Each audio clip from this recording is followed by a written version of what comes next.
Are you on any committees at the hospital? Yeah, I Yeah. am. That's I'm great. currently on the housewide fall committee, and I just finished my 2-year term on our surgical care unit nurse practice and performance improvement committee.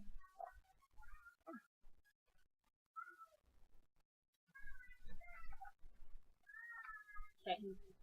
So, how has technology impacted nursing care during your career? Well, since I've really only been a nurse for about 5 years, technology has been big. The positive aspect of it is I like how information is streamlined.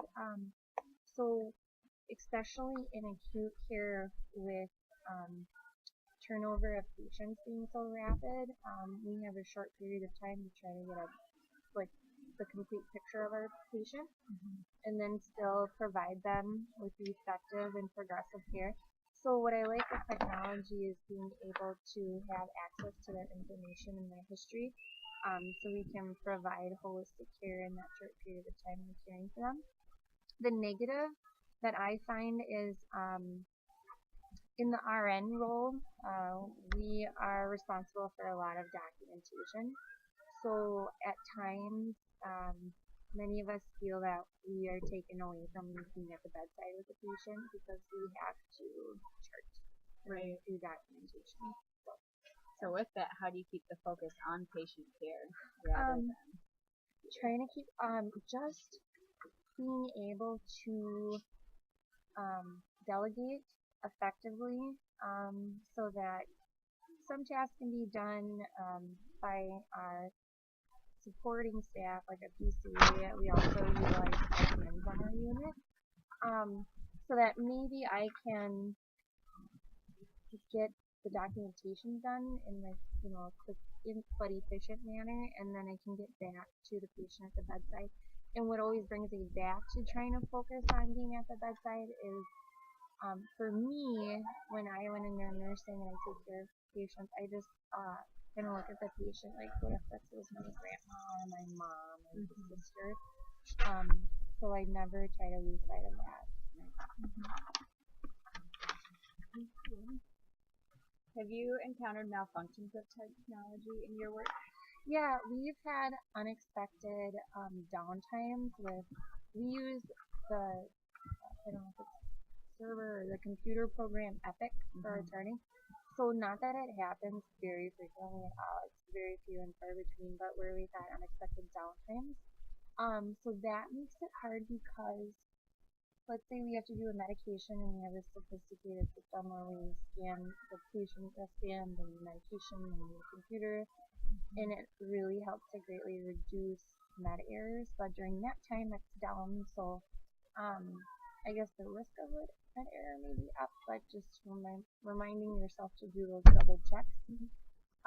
So that's just one instance where technology has gone bad. Right. Yeah. Have you encountered any examples where current technology violates HIPAA? Yes. Good example would be someone logs into the computer and they forget to log out. So whether it's in the patient room or in the hallway, and I've seen everyone do it, from physicians to PCs, and then the biggest thing is we do hold each other accountable. So if we see that, we just remind each other to log out. Have you encountered a problem with DNR orders or lack of, and how did you handle it? Yeah, when a patient comes to the hospital, we ask them a set of questions, which include asking the patient and family if the patient has a healthcare directive. And this happened recently where an elderly patient came in, had a healthcare directive that stated she wanted to be DNR DNI. But when she was admitted during the overnight, the physician, and I don't know if the conversation just didn't occur or what kind of happened, since there was kind of an emergent overnight admission, but the patient was full code. The concern was that the patient was frail and sick. So at that point, with full code being ordered and the DNR DNI not really being addressed or ordered in the computer, that we would have to decompressions, since that was ordered, although the healthcare records said DNR, DNR. So what we did was the patient had only been admitted for a few hours, and the day shift attending physician was around, and we talked to them about changing that order and got that changed. So just a matter of communicating to the physician, the attending physician, about getting that changed. Have situations arose where a patient could not afford the technology or treatment necessary? Yeah, I can think of a few patients where, and this was before the Affordable Care Act went through, where there's a mandate to have insurance, but where patients chose not to have insurance, and then they fall very ill and need emergent surgery, and they're in the hospital and they can't afford tests or treatment. And I know at the St. Cloud Hospital we do have programs where we offer financial assistance for those that can't afford treatment.